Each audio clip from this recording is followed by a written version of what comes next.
All right, and the time's up. And hello everyone. Thank you guys to attend today's webinar. So if you guys can hear my voice and see my screen, you can type yes or one in the chat box.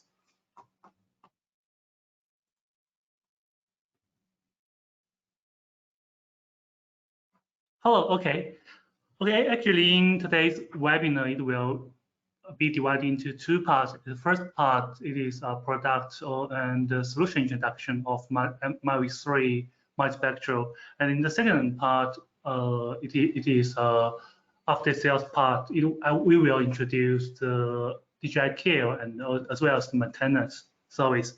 And if you have any questions during the webinar, you can please feel free to put them in the chat box, and I and Patrick will answer them after this webinar. And okay, let's move to the first part.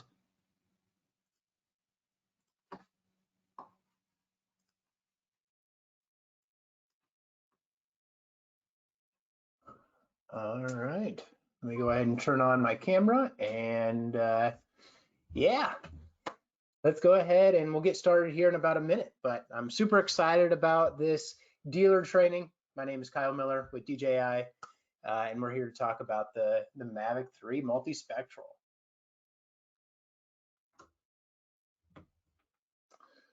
All right. Once it hits 10:02 Central Time, we'll go ahead and get started. But just a couple housekeeping things before we do actually get started. There is a section for questions, so feel free to put some of the questions that you have. Maybe you've already got some prepared. Go ahead and put those in the questions box. We should have some time at the end for questions and answers, and there will probably be some duplicates, so go ahead and get those in. If you can't hear me, if you can't see me, if something's going on, feel free to message in the chat down at the bottom, and hopefully we're going to be able to catch that. But I think audio visual looks good on my part. Perfect.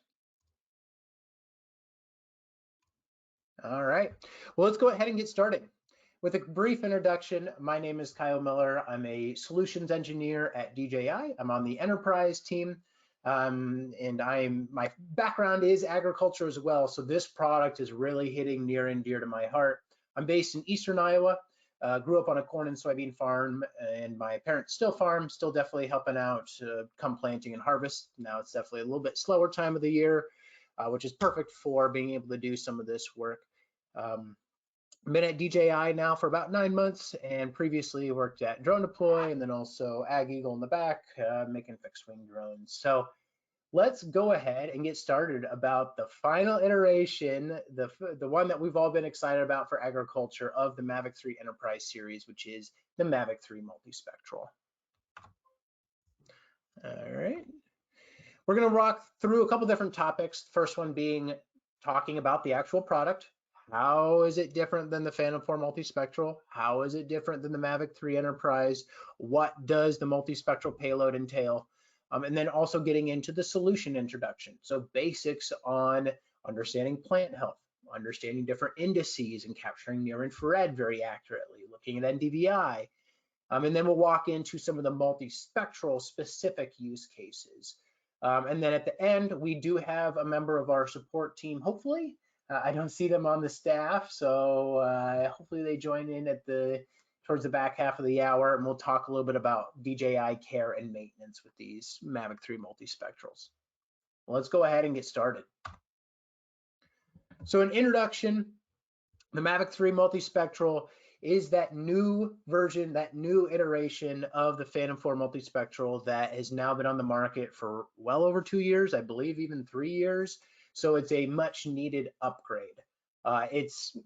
We'll talk a little bit more about the specific sensors, but what I am the most excited about with this platform is no longer having to choose between spatial and spectral resolution and accuracy. So with the Phantom 4 multispectral, we got great spectral accuracy. There was 2 megapixel, but we were capturing those bands of light very accurately for analysis. But we are missing the big spatial resolution problem. We had a low resolution visual camera. We do have a lot. We can check that box off with the Mavic 3 Enterprise, the Matrice 300 and P1. You know, DJI is known for having high quality spatial resolution and accuracy, but can we combine those into one drone so you don't have to have multiple drones for this workflow?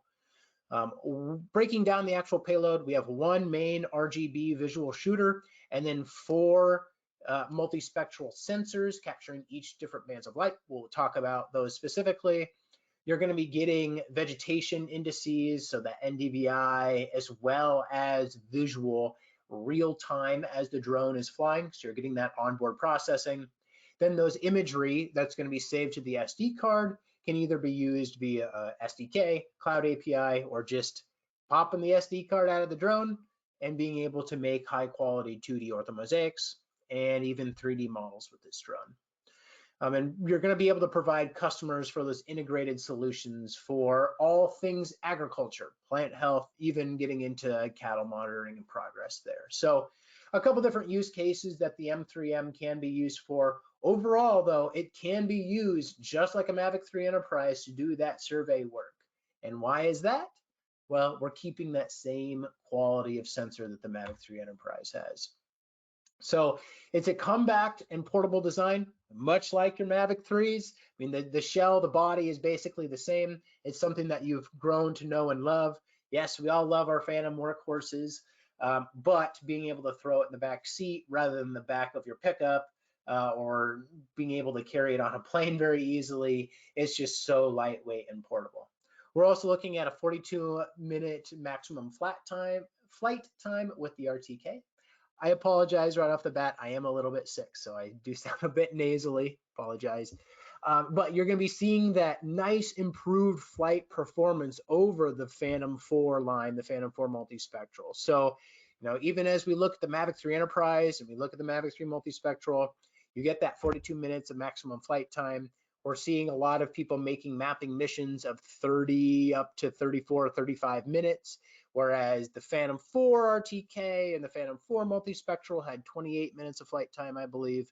You're planning missions for about 20 minutes. So in theory, you're planning about 50% longer missions, as well as flying faster, and we'll be getting there too. But it also has that 20 megapixel 4/3 inch CMOS visual camera, same as the Mavic 3 Enterprise, same focal length, everything like that. But we wanted to include that because we found so much need of running machine learning for different use cases, and it wasn't always using the spectral bands of light. Maybe high resolution spatial, high resolution and training machine learning on the individual leaves based off of a certain type of stress or identifying plants. We needed something with higher GSD and a much larger sensor so we can have a lot more contrast within the imagery. So we've got a nice big sensor. We do have 4 multispectral sensors. Those are 5 megapixels each. We did drop the blue band, but we didn't find as much value for that, and we found more value having a much higher resolution RGB. And so the 4 sensors that are on there are capturing green, red, near infrared, as well as red edge. I kind of did it out of place there. But you're going to be able to capture all the bands accurately to produce the majority of the indices that you're working with. We also have a sunlight sensor, and that's going to be replacing the back end of the drone. You'll see on a later picture that it's actually different than the M3E because that's a beacon. We took the beacon off. You can also add third-party beacons on pretty easily. We've seen people do that, but we replaced it so that we have an incident light sensor or a sunlight sensor, and we'll be talking about why that is so valuable in just a moment. We also have the industry-leading O3 transmission. So these very large sites, even if we're in areas of not much noise, here in Eastern Iowa, we don't have very much noise. We're not in very urban environments, but we are flying quite a ways away from where we potentially are. We always want to maintain line of sight, but DJI, we've got that nice transmission so that you're always maintaining good FPV back to the drone. And then obviously the RTK module. it's really valuable, and it's something that is absolutely needed within agriculture, especially when you get into plot and microplot analysis and making sure all of those plots align perfectly or near perfectly. Having RTK on board is such a lifesaver. Let's take a look a little bit more at that RGB camera. It's very similar, the same as your Mavic 3 Enterprise. It's going to be capturing imagery at 0.7 seconds, so you're going to be seeing the same flight speeds that you're seeing with the Mavic 3 Enterprise, blazing through those fields, really getting the work done rather than the Mavic, or rather than the Phantom series. So all of it is microsecond time sync. So when it takes the image, it logs the RTK location and it saves it to the image. And a lot of this you probably have seen before. It's got a mechanical shutter. It is the same camera as the Mavic 3 Enterprise. And that's, I know that it sounds like I'm maybe not as excited saying that it's just the same, but I am blown away that we actually brought that same size of sensor and multispectral. It's going to be a really big workhorse for agriculture. So with that normal camera, you can go out there and map just like a Mavic 3 Enterprise. We've got a lot of customers outside of the ag space that do want to have a multispectral drone in their fleet, whether it's for right-of-way inspection with pipelines, with transmission, active job sites. You need that environmental restoration, and you need to be able to capture that with near infrared, with red edge, so that you can run the different indices to understand after you're done at the job site, are you back to restored to where you were? So we wanted to make it so you didn't have to sacrifice spatial accuracy and resolution. Now you can just use this as a normal mapping. And hey, if there does need to be vegetation analysis, yeah, we'll check out the variable zoom camera, but now we have the same M3E and an M3M essentially together. So you can kind of see some of the stats. Oops, you can kind of see some of the stats there about that, about the main shooter. Let's keep moving. We do have real-time terrain follow. This is something that we're also seeing in the Mavic 3 Enterprise and the Mavic 3 Thermal now as we roll out, but we wanted to make sure to roll it out within the ag drone, within the multispectral drone, because we're often flying over very hilly terrain. And so as of now, we can either use terrain following, fly it beforehand, upload a DSM, a digital surface model to refly, and it's really cumbersome.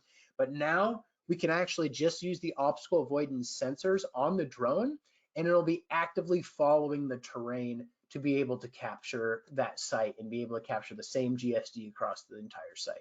So the terrain follow range, it is a bit higher right now. Lowest is 80 meters, so the 200 and some feet.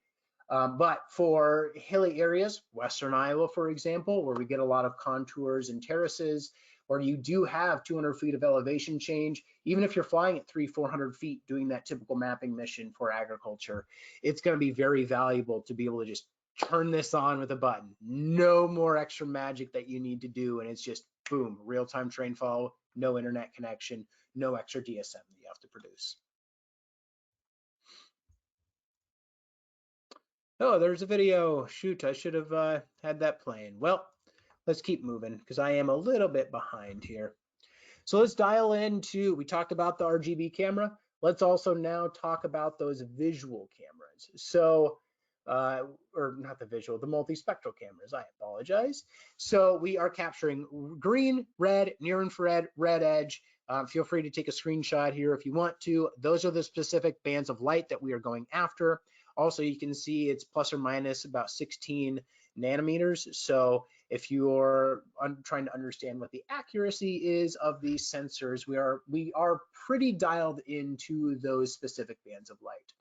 So as you can see on the top, replacing that telezoom camera that you have in the Mavic 3 Enterprise with 4 smaller sensors that are capturing each individual band.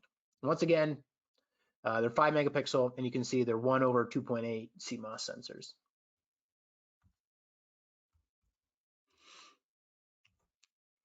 Now, so let's talk about that sunlight sensor, or also known as an incident light sensor.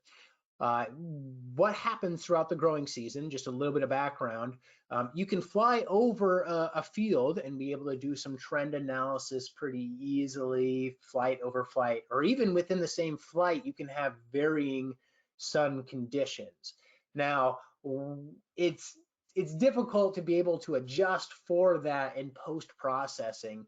But if you have something real time that's able to read what the ambient light is, it can adjust the sensor accordingly and make sure that we're capturing it so that when we go out tomorrow, even if we're flying maybe at a little bit different time of day, so the angle's a little bit different, or it's a little bit more overcast than what it was perfectly sunny yesterday, now all of your data is going to be able to be trackable and traceable over time and take out that variable of sunlight.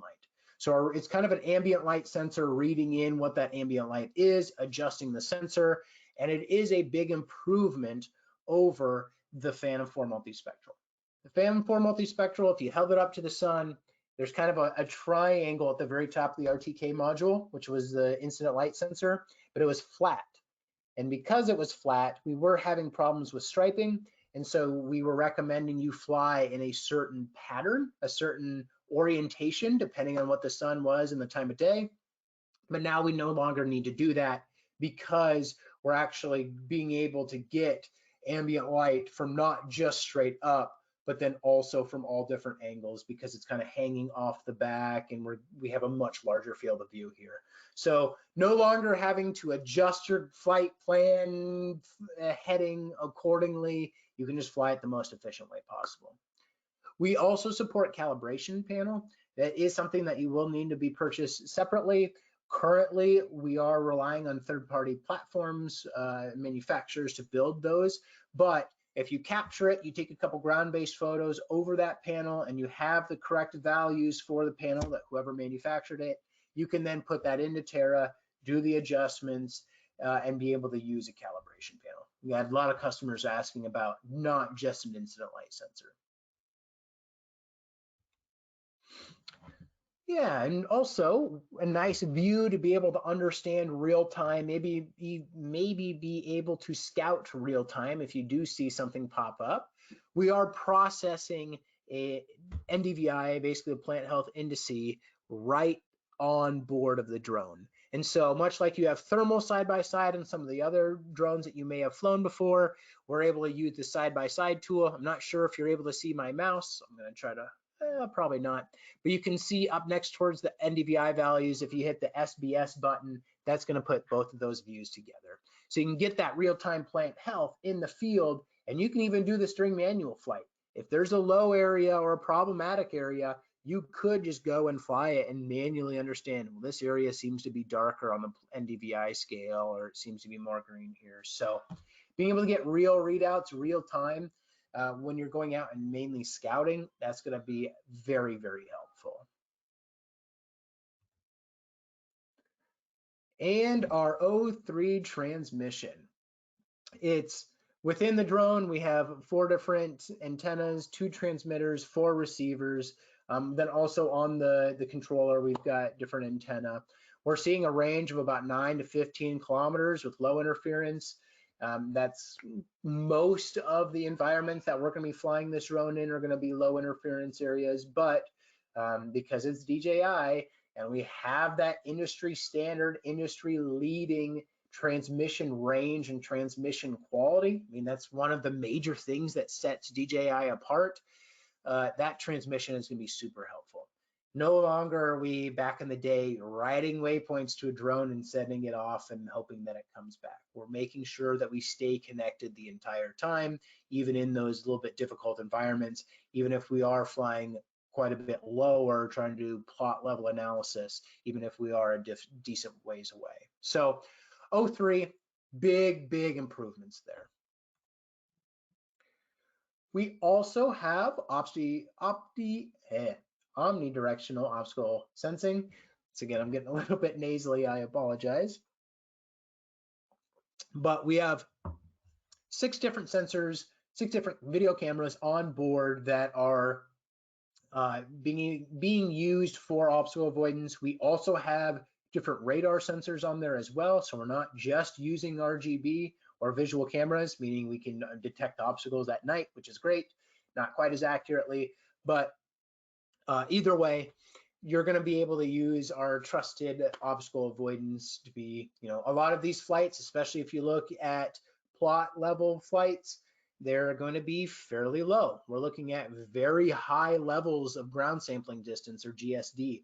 And so when you're flying that low, oftentimes you have tree lines. I hate to even say power lines, because I really wouldn't trust all of our obstacle avoidance necessarily around power lines. I don't really trust anyone's obstacle avoidance around power lines. So just be cautious there. But tree lines, buildings, shops, grain facilities, things like that, being able to trust the drone and being able to fly and avoid those obstacles. We also have advanced return to home. Right now, it is for manual flight. We are looking to integrate that into mapping conditions as well. So as we launch this drone, this is manual, for manual flight only. But if you are flying it manually and you hit the return to home button, it's not just going to come home and turn off obstacle avoidance. It's not just going to come home and if it does see something, stop. It's actually going to come home and find its own way home if there are obstacles in the way, and be able to come back safely to your location. So we do have that advanced return to home function mainly within manual flight now, hoping to incorporate that into mapping missions. And then we do also have APAS 5.0. So that's also, once again, trying to make it back home, find the best route home possible in those really tricky environments. Once again, it's pretty often that we're flying in tricky environments. If we're doing production agriculture, sure, flying a lot of 300, 400 foot flights, being able to cover as much acreage as possible. But if we're looking at research and really utilizing those multispectral sensors, a lot of much lower flights. So it's that, once again, really pounding on that DJI trusted industry leading, industry holding source of technology here. And some accessories, things that you can either purchase later or that even come in the box. So we have the same controller as the Mavic 3 Enterprise, the Mavic 3 Thermal. You have the RC Pro Enterprise. There's no standard and smart controller. They all come with a smart controller, has incredible amount of nits brightness. So it's about blinding when you're inside. So when you're outside on those really hot, really bright sunny days, you're going to be able to see it much easier than an iPad. 3-hour battery life. There is no external battery like you're seeing on the M30 or the M300s, but it's a USB-C, so you can charge that up pretty quick. The main difference between the RC Pro Enterprise and just the RC Pro that's coming with the consumer Mavic 3 is that this has mini HDMI out. So if you are trying to be able to just show what you're doing while you're flying, it's perfect for just hardwired that in. I should have cleared out the cellular module. It's something that, since this is the US training, we are not, at least this portion, there are going to be later trainings that this may be recorded, but just know in the US, the cellular module is not available. But the other advantage is you do have a built-in microphone, whereas the standard RC Pro does not have a microphone. We'll get to why in just a moment. And then the RTK module, it's the same RTK module that you can buy for the Mavic 3 Enterprise, the same lot number or product number. Now to note, you are getting a Mavic 3, or you are getting an RTK module standard in all of your Mavic 3 multispectrals. So you don't have to buy the drone and then the $750 add-on. You get it because we found so much value of needing high accuracy here. You get it in the box with the drone, which is great. And then speaker, there is the option if you want to take off the RTK module, maybe for more cattle, more pasture, trying to be able to check in. You can buy the speaker and you can use that on the Mavic 3 multispectral. The controller is going to have that microphone. So if you are trying to communicate with something else, someone else, some being, a cow, whatever it would be, you're going to be able to utilize the speaker. Not as important though as what we found with the Mavic 3 multispectral. Really focus in on that RTK module. And then the professional software. So there's 3 different pieces of software that we're going to be able to utilize with the Mavic 3 multispectral. First one is capturing the data. It's the same Pilot 2 app that you may have been familiar with the Matrice 300 series, the Matrice 30 series, and now the Mavic 3 Enterprise series. There's a lot of different flight plans within the Pilot 2 app. So if you're doing just general mapping missions, that's something that's super easy that we're going to be able to do. But those more complex flight plans, you could do waypoint mission planning with a Mavic 3 multispectral. You can also do corridor flight plans. I talked a bit about the use cases outside of the specific ag industry, talking about environmental aspects and remediation, getting back that job site, getting back to 100% after it's been dug, whatever that case may be. So let's take a look at transmission lines. Let's take a look at pipeline inspection. So many different linear things that we don't need to just map with high resolution RGB, but there are environmental impacts that we're going to need to understand the plant health. And getting that just off the RGB camera can be possible, but if you want something the most accurate, now all you have to do is just make sure those bands are turned on and you can be able to do corridor missions. Even if you're using this as a normal mapping drone and there's the smart oblique function that's controlling the camera's gimbal while it's flying to capture not just nadir, but oblique imagery. You have that same functionality on the Mavic 3 multispectral. It is a mapping drone, much like the Mavic 3 Enterprise, but we are able to capture those extra bands if you do turn them on. So a lot of the same functionality that you have seen out of that Pilot 2 app that's going to be loaded on the controller. And then when it comes to processing the data, when you are looking for the 2D orthomosaics, being able to view the plant health, being able to process into a 3D model, and being able to export any of that data out, we do have DJI Terra. It does support multispectral reconstruction with the Mavic 3 multispectral and other previous versions. Just note here, if you do purchase the Mavic 3 multispectral kit, you are getting a DJI Terra full license, one user for 3 months. When you first register the drone, it will just turn on a free account, but there should be a code in the box that you can turn on for 3 months. That is specifically the electricity plan, which is pretty much the same as Pro. You're going to be able to process and have all the functionality needed, not just the ag plan. But if you're looking for aspects of fleet management, when you're wanting to know where your drones are, how many drones that you've got, what process the repair, not necessarily repair, but the time frames of being able to check those drones and understanding how long they've flown. A lot of that is going to be captured under DJI Smart Farm. There are going to be other aspects of analysis, such as tree counting or being able to put drop pins on trees, where you're going to be able to utilize Smart Farm to kick out a prescription back out to your Agris spray drone. So if you're wanting to combine all of the software solutions, you've got M3M capture on Pilot 2, processing within Terra, tracking all of the flights within Smart Farm, and then also generating exports and analysis through Smart Farm to kick over to your Agris to be able to then spray. So Mavic 3 multispectral includes one Smart Farm license for 1 year. And it's the same extensibility that we have seen with the other Mavic 3 Enterprise series. So you get mobile SDK, looking at third-party support. So I'm not sure if we've got any partners in here, if it's all dealers, but we'll go ahead and poke and prod some of those partners again to make sure that we're building out really successful mapping missions with the Mavic 3 multispectral in 2023. So kind of looking at some of our partners, capturing flight with Pix4D, with Drone Deploy, some of the main usual names, that mobile SDK is supported. So at some point in the future, you may, if you're looking to fly outside of Pilot 2 and your favorite flight app, you may be able to do that with Mavic 3 multispectral.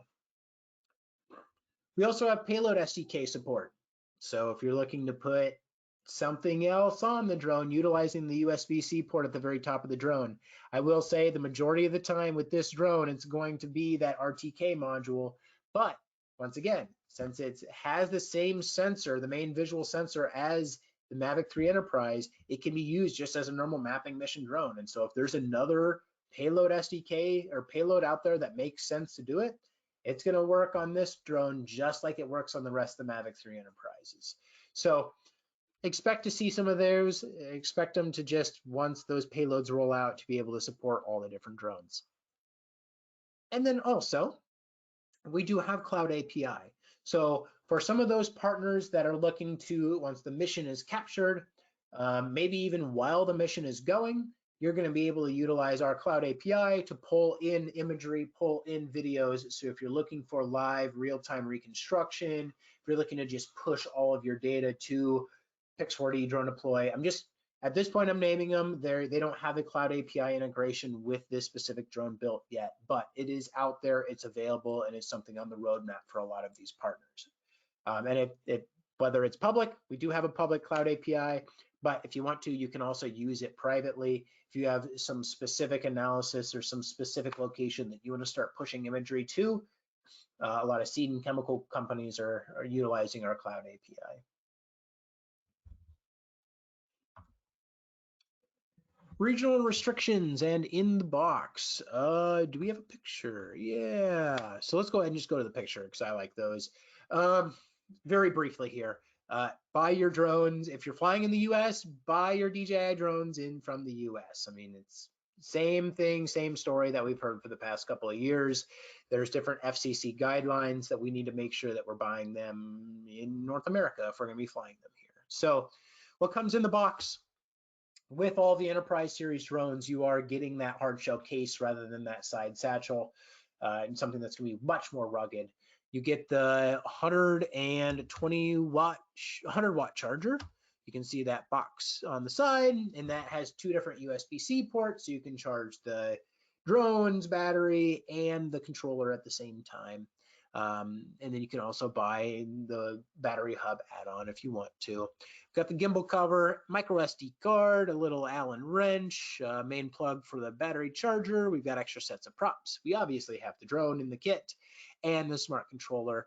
But as you can see here, we've got our RTK module as well, coming in the box as standard with all Mavic 3 Enterprises. Mavic 3 multispectrals, sorry.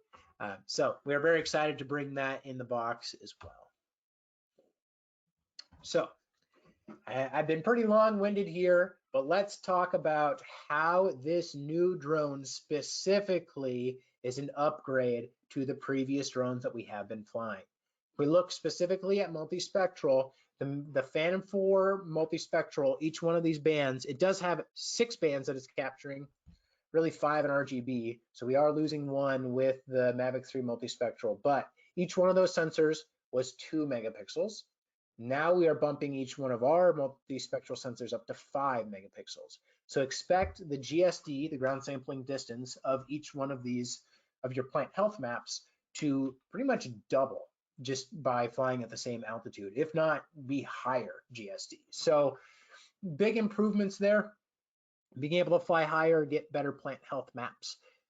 We have a much larger dynamic range of the Mavic 3 multispectral over the Phantom 4 multispectral. Remember, that RGB sensor was just like the rest of those other sensors, much, much lower resolution and a much smaller sensor size. So now that we have 20 megapixels over 2 megapixels, huge difference. Like I said when I kicked it off, no longer choosing spatial versus spectral. Before it was, well, do I need near infrared? Okay, pull up the Phantom 4 multispectral. But do I need to make a good 3D model or a good 2D map? Probably gonna have to fly it with 2 different drones. But now we can just check the box. It's so much easier. We are, like I said though, we are dropping the blue band on the Mavic 3 multispectral. The RGB camera on the P4 was, 2 megapixels and a 1/2.9 inch CMOS sensor. So spatial and spectral, same time. So happy about this product. Now, comparing the Mavic 3 multispectral and the Mavic 3 Enterprise, that looks like almost the same image. There are a few key points in here to highlight. One is obviously we're getting rid of the telezoom lens sensor. So you no longer have a 12 megapixel camera set at 144 millimeter focal length so that you're going to be able to zoom in on aspects. If you need the drone for inspection, I would recommend, you're going to need to buy something that has inspection capabilities. With this drone, this Mavic 3 multispectral is a mapping drone through and through. We replaced a telezoom camera with the 4 individual sensors there. But other than that, drone is very similar. The only other aspect that I can think of that's different is at the very back, you can kind of tell we replaced that beacon that you get standard on the Mavic 3 Enterprise with the incident light sensor that makes a lot higher, better accuracy multispectral data. It's something that you really need to have on a drone if you're capturing multispectral over time. So we have that on the back now, replacing the beacon. But everything else, if you've got a hard shell case, if you've got stickers that you want to put on it and it fits the Mavic 3 Enterprise, or even the Mavic 3 minus the USB-C port on top, it's going to be that same shell of a drone, which is great. It's something that we're all used to at this point. Mavic 3 multispectral, not quite compatible with Flight Hub 2 yet. Not too many users using Flight Hub 2 with this drone, but if it was a normal mapping mission, they could. We are looking to support that in Flight Hub 2 at some point. All right. I am running a little bit behind, but that is fine. We're getting through a lot of really important information.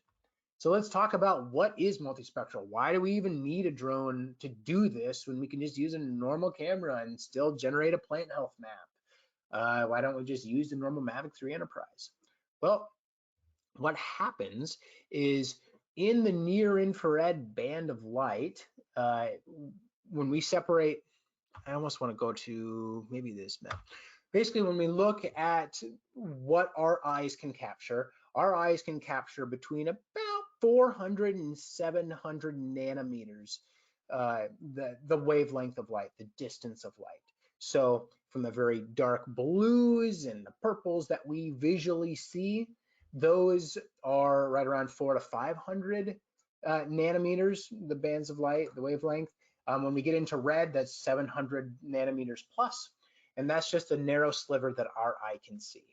When we look at that narrow sliver and what happens with plant health, the difference between red and green and blue bands of light between a healthy plant and a stressed plant, they're actually very similar. And so finding differentiation between a stressed and a healthy plant, it can be very hard to do with the naked eye.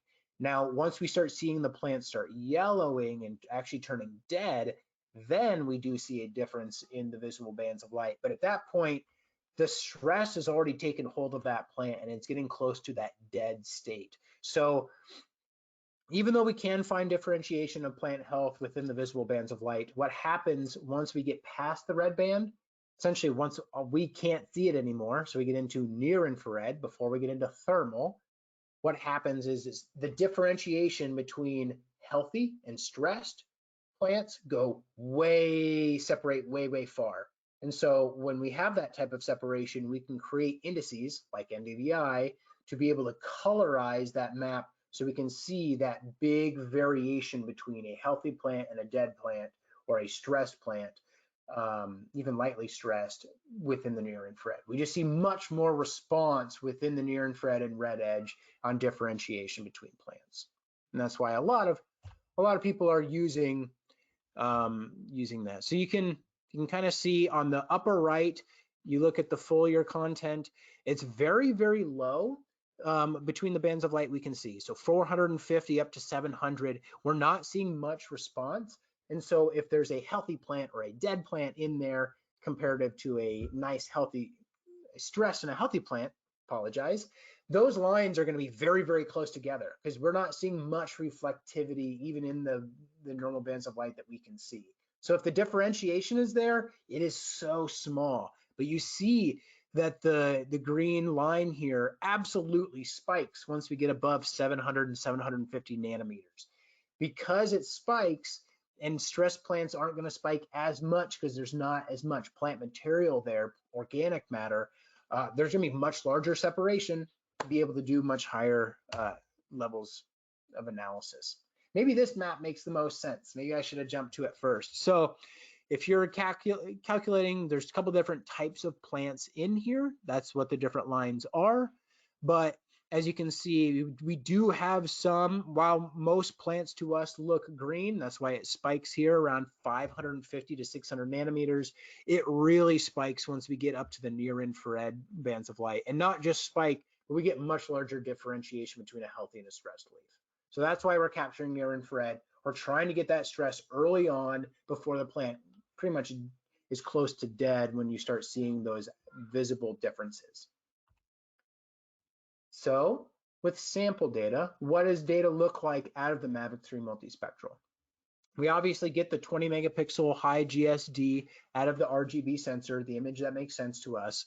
But since we're only capturing one band of light per sensor, it's essentially going to be a grayscale looking image.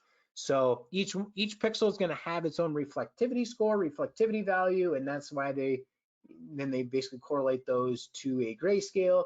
But when you start combining it near infrared and red, for example, if we're calculating NDVI, or if we start understanding the differentiation between the red and the red edge image, or the red edge image and the near infrared image, that's where we're starting to get into indices. So we compare individual bands of light that were captured and be able to correlate them here. So the calculation, NDVI, you're going to be able to take the image, the near infrared image that we captured before, and all the reflectivity scores that are in that image. We're going to subtract it from the red band of light, divided by near infrared, adding red back in. So we're trying to stretch that differentiation between near infrared because we know that red isn't going to have as much differentiation, and being able to get you a plant health map back. So what happens? Once you calculate NDVI, once you calculate NDRE, OSAVI, all of that's going to be coming back to a colorized palette. Typically, when we're looking at agriculture, it's a traffic light scale. It's not going to be like thermal where it's bright white and oranges are hot and blues and purples are cold within that image. You could colorize a map, NDVI map like that, but the industry standard is red, bad, green, good. So green areas are going to be the healthier areas within that map. It doesn't say that it's always healthy, but it's the healthiest areas. And red's going to be the least amount of plant matter in those areas. So from the imagery you capture, we're going to be able to easily convert that into different plant health maps, and you can do that within DJI Terra. There's a number of different indices. These are probably going to be the most common one. Real quick plug for OSAVI, your soil adjusted vegetation index for those early season flights. But later in the season, mainly working with NDRE and NDVI. Let's go ahead. Hopefully this video loads. Not looking promising. It's a pretty short video either way. Just highlighting that you're able to fly, capture it real time. We are processing the NDVI real time on board, but all the imagery is saved. You process it with Terra, and all of your data, since you have RTK module, it's all going to align to your as applied data, so you can just overlay it super easily, a plant health map. There are some use cases for RGB camera reconstruction. There's just a quick screenshot showing you a drainage problem or a drainage issue. We did some subsurface drainage last week, and we were able to just use the normal camera and be able to create a really high quality map and model from that. So it's not all just about plant health with this drone. You can go out and make a really good 2D map, DSM 3D model with this drone too. Some of the advantages, it's an all-in-one platform. You really aren't going to get a drone with gimbaled multispectral for anywhere close to this price, or and especially with that price, anywhere close to that accurate. No calibration panel is necessarily required. You can use one, but we do have an incident light sensor to be able to capture that. High resolution, we're capturing 20 megapixel imagery rather than just 2 megapixel imagery, and then each band is at 5 megapixels. Since I'm behind, let's keep running. You're going to be able to utilize this drone with a number of different use cases. So research plot measurement, you're going to get very high GSD, which is something that they're asking for with machine learning to understand different stressors or different types of plants. You're getting good spectral accuracy to be able to understand tracking of growth over time. And then with the RTK module, all of your plots are going to lay in sub-inch accurate, no real need for ground control points. You can obviously use them if you want to check against that accuracy though. Orchard management. So you're going to be able to fly over and understand both off of the high resolution RGB and potentially some spectral analysis. But even with that high resolution RGB, you can process it with fruit tree analysis on Terra. It's going to put a central location for each tree, and then from there, some quick digging, maybe even plug it into QGIS, you're going to get a true count of what those trees are. So not just understanding the number of trees, but also you can break it down into canopy size when we look at multispectral, and then overall change over time with some of these trees. So cotton emergence counts. Once again, we've found so much need for high resolution, high quality visual imagery for agriculture, not just spectral imagery. So can we train machine learning on what a small cotton plant looks like, what a corn plant, what a soybean plant looks like for emergence, so that after planting, we can go in there, fly, and be able to make a map to understand how the corn plants, how the cotton plants came out of the ground, what was the emergence rate, do we need to go back and replant? And before, we couldn't do that with the Phantom 4 multispectral because we didn't have the high enough resolution. You could do it with a Phantom or a Mavic, but then once it came to the real time of the growing season, then you don't have anything for spectral. So cotton emergence, being able to utilize platforms like our smartphone platform or even Agrimo, AgriScout, I think even Drone Deploy is doing some of it, but more with visual, high resolution. There's a lot of value there. And that's why we had both sensors or both approaches to sensors on this drone over the Phantom. So disease detection, a developer's case. Disease detection can obviously be found within spectral analysis, flying over, understanding NDVI, NDRE, walking to those problematic areas of the field, understanding what the problems are. But once again, high resolution GSD from the visual bands of light, we're able to understand different blights that are within these plants here from just the RGB, and then give back a representation with all of these points on the map, showing you where you may have some of the problem areas. Expect to see quite a few use cases come out in 2023, going through a lot of this. And then variable rate fertilization. My daughter is crying at the door, so hopefully I can get my wife down here. Anyway, variable rate fertilization. So being able to fly over the field and be able to, with the spectral analysis, understand how those crops are growing. So you're able to fly beforehand, generate a plant health map, generate a prescription map off of the plant health map. Obviously, you need to ground truth it, build a prescription for fertilization, and then you can go ahead and put that, export it out of Smart Farm and put it into the equipment straight out. So I apologize. The workflow, once more, again, fly, understand the site, same day generate a prescription map, kick it out to that ground-based rig. Hey, if you've got an Agris, that's perfect. But honestly, adoption, probably with the multispectral is going to be, we've got a 90-foot, 120-foot boom sprayer spreader. We're going to be able to plug the prescription directly into that and apply where we need to apply fertilizer or chemical. So Mavic 3 multispectral, big improvements on variable rate fertilization and prescription map making. And you can see some stats down at the bottom about rice farmers and how much they were able to save on some fertilizer use. I think we only have a couple more. We've got growth regulators on cotton. So it's a very important part for cotton to be able to dry down, die at the same exact time pretty much, so you can come in there and harvest. You can see fly, analyze with Terra, make a prescription within Smart Farm, kick it out to that ground-based rig. And that can be done literally within hours so that you are applying where it needs to go. When you have high value crops that need to be done at the same time, high cost of chemical, high cost of fertilizer, especially in today's day and age and not what it was the past previous years, what you're applying and how you're applying it is way more and more important. And so with the Mavic 3 multispectral, let's improve that workflow. Spot spraying within cotton field. The one thing I do want to highlight is with this VRA map, that's something that was flown with an Agris. So you can see all of the white lines are, all of the lines are where the drone flew, and all the green areas is where the drone turned on spraying, and all the white areas where the drone turned off spraying.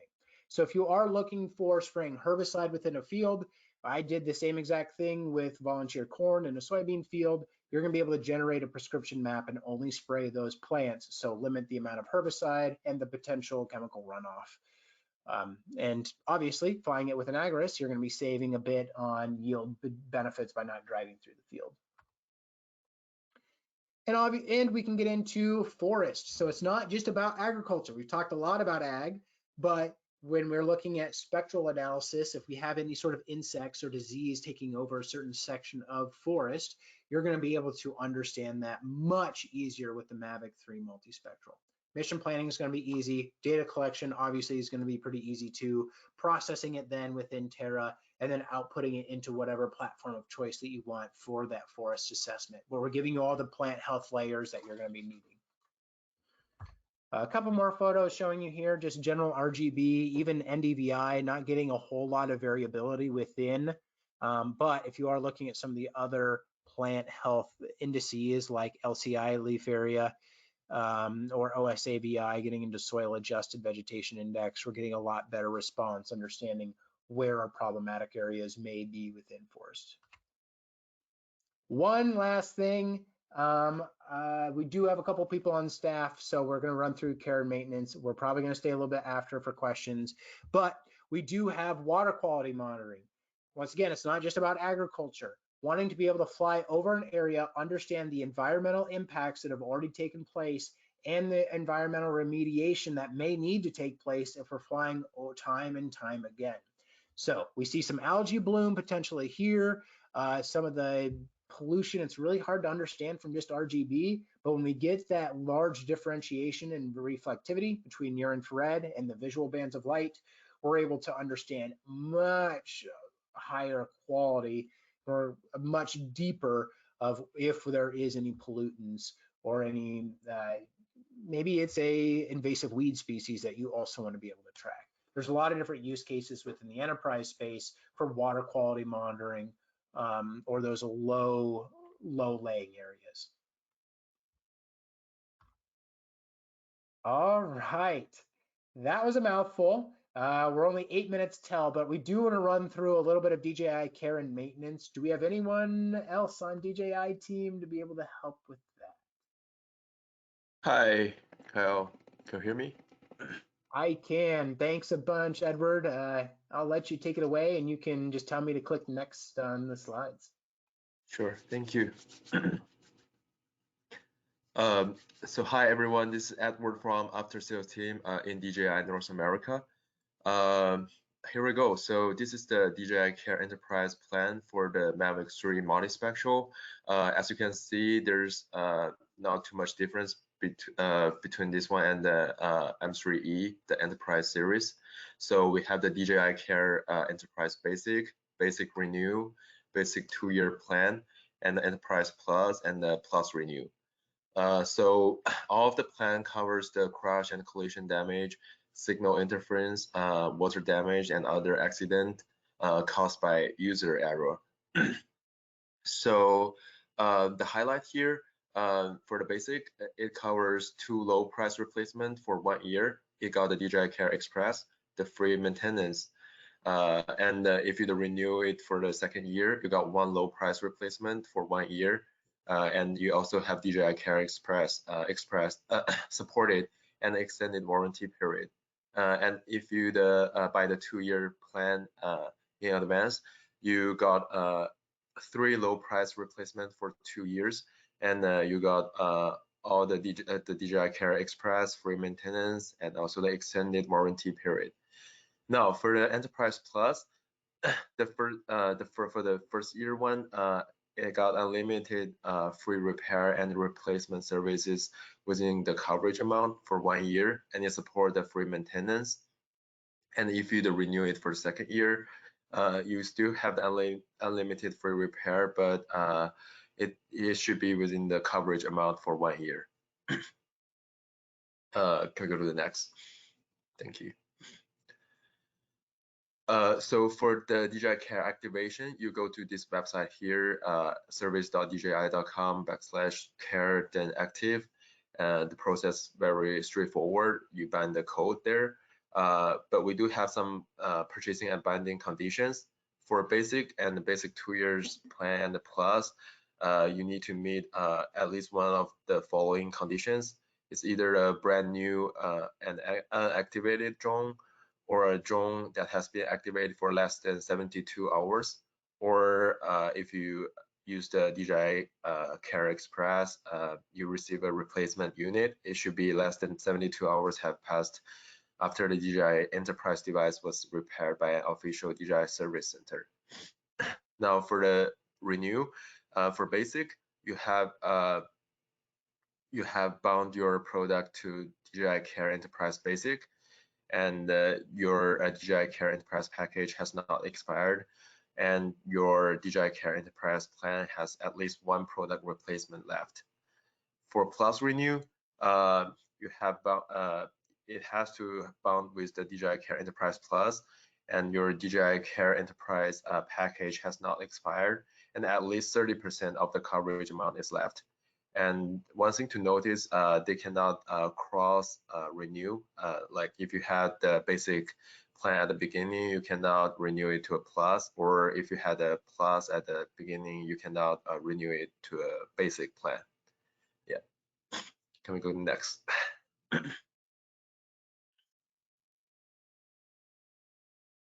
Yeah, so this is the workflow of our online repair request. So you first go to this website, then it's very straightforward. You do the data backup first, then do the repair application, send to us, and we do the repair and send it back. One thing to notice, you can choose your payment method for DJI Care Enterprise in the step of inspection and payment. Yeah. And if you had the basic plan, you would have the option to do the DJI Care Express request. You go to the DJI Care Express website, and yeah, again, it's very straightforward. You do submit the online repair request, then you pay a one-time service fee, replacement service fee, and then once we receive the damaged unit, we ship out a replacement unit to you. Yeah.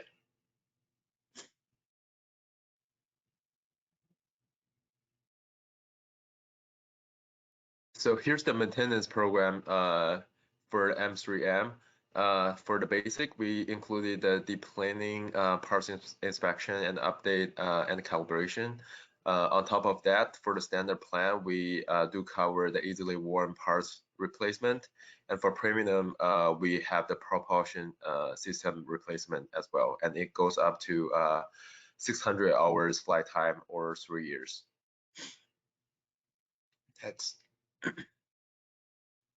So for the maintenance application, our drone usually have a free 1-year maintenance program. So you just go to that website and then do the maintenance application. For you to get obtain the DJI Care factory maintenance code, you just go to the scroll down to the FAQ section and fill in the DJI Care factory maintenance service application. Next. Yeah, so our latest version of the Pilot 2 app, in your RC, you can see the DJI Care section and the maintenance icon on the right corner. So this would give you the function to be reminded when the expiration date of the current service plan is. So if we go into more detail for the next slide.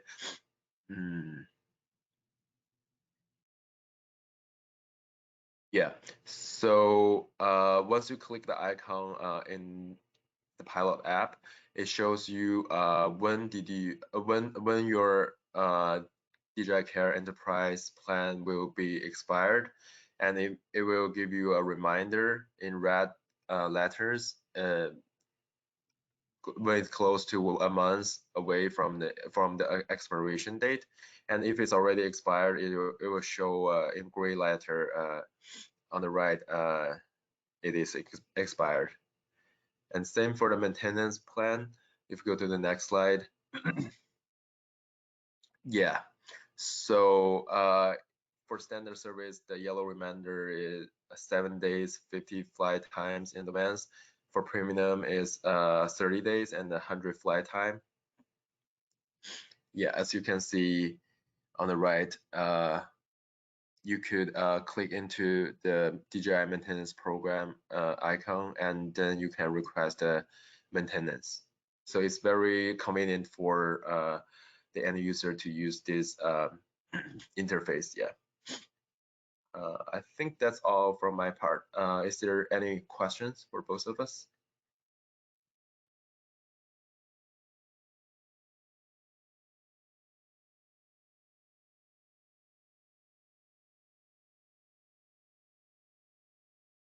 Okay, thanks, Carl, thanks, Edward. So actually, this is all about today's training. So if you have any question, you can send me in the chat box.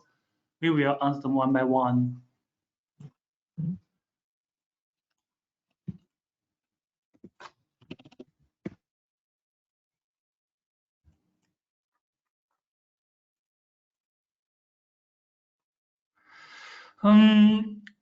Actually, some guys ask is DJI Care available in South Africa? Actually, to be honest, I don't know. I think it's better to contact our local DJI service manager.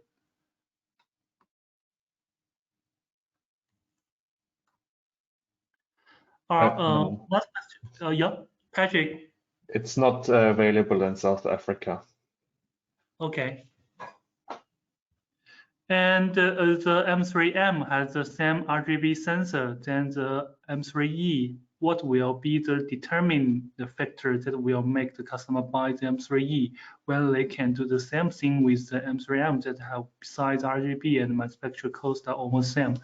Yes, actually, I think because the M3E has a tele camera, so besides the surveying, the M3E also can do some like inspection work. So I think if the customer requires the tele camera to do the inspection work, M3 is better than M3M. And if the customer only wants to do the surveying work, I think no matter M3M or M3E is okay. It can meet the customer's requirement.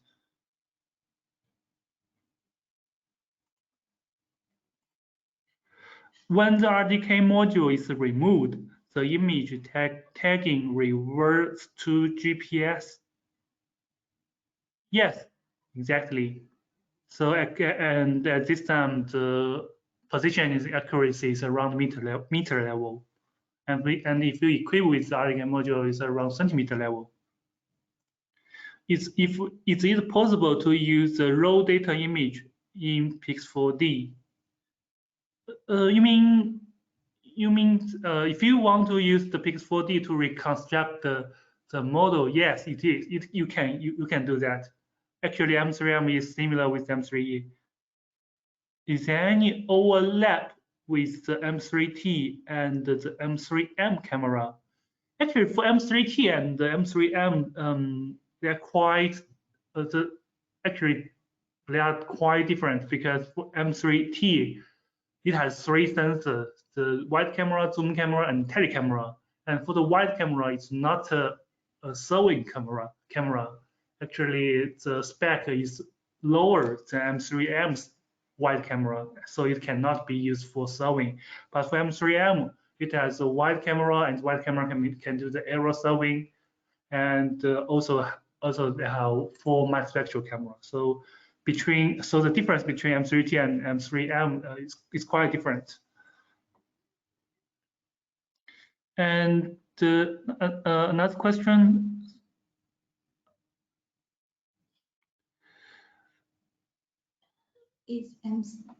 Is M3M RDK compatible with MLEAD or Leica ground station? Yes, actually, with M3M support net customized network network RTK.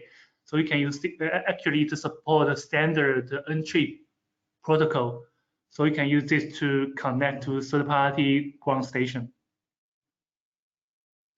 Next question is but important for the specific ground station, you need to check with the company if they support this type of protocol. If they don't support this type, which is a very common protocol, then of course it's not possible. So in the end, you need to check with MLET or Leica. Yeah. Yes, thanks, Patrick. And next question is the Terran following is working on flight mapping mission or free flight only. Actually, the Terran following is working on mission flight. And actually, I don't know what you mean the free flight. Actually, the free flight means manual flight. Actually, if you use the manual flight, the Terran follow is not available. If you use the mission flight, and you can use the Terran following. And we also have the feature, the real-time Terran following. The real-time Terran following is only available in the mapping mission, and which means it's not available in waypoint mission.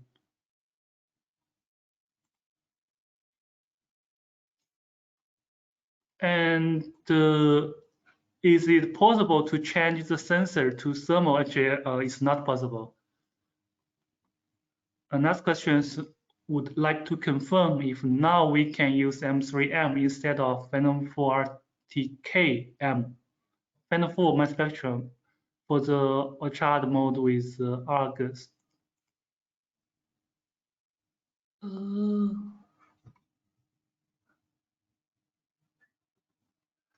Actually, for this question, I think it can support, but I need to confirm, double check. So I will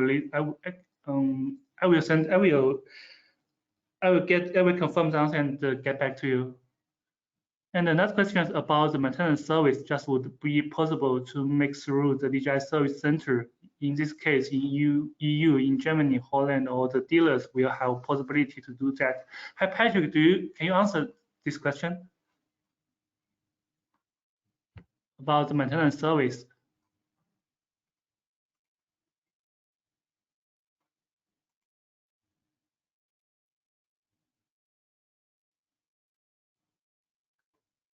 Hello, Patrick.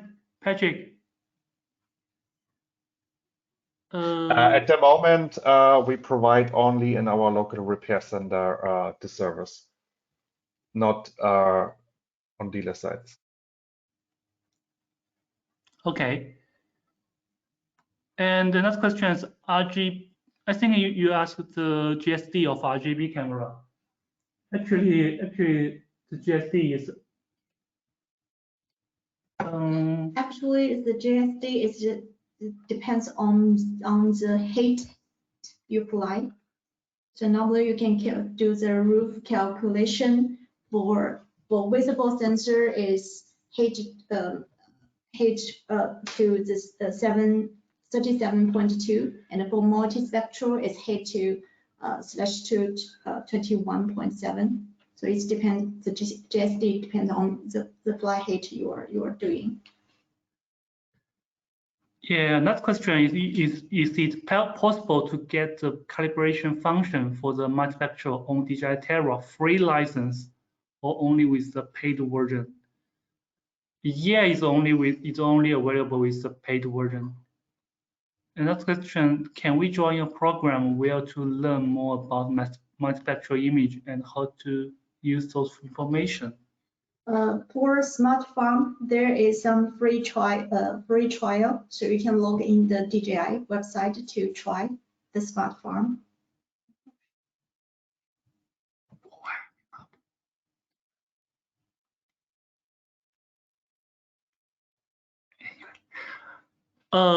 Next question is it possible to have a data set example of multispectral image? Yes, of course.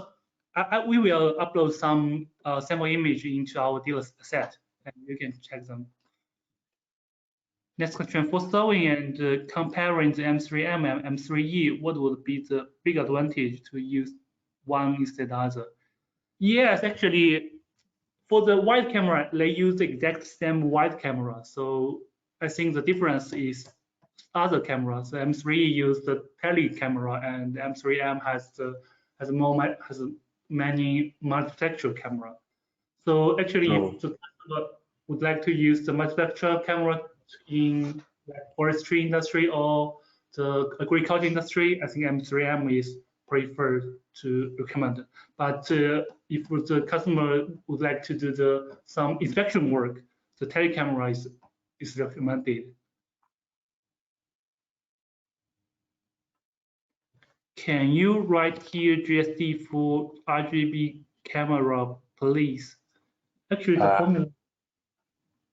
It's in the PowerPoint later on also, so you can check it there. Yeah, actually, it's height, is flight height divide 37.2.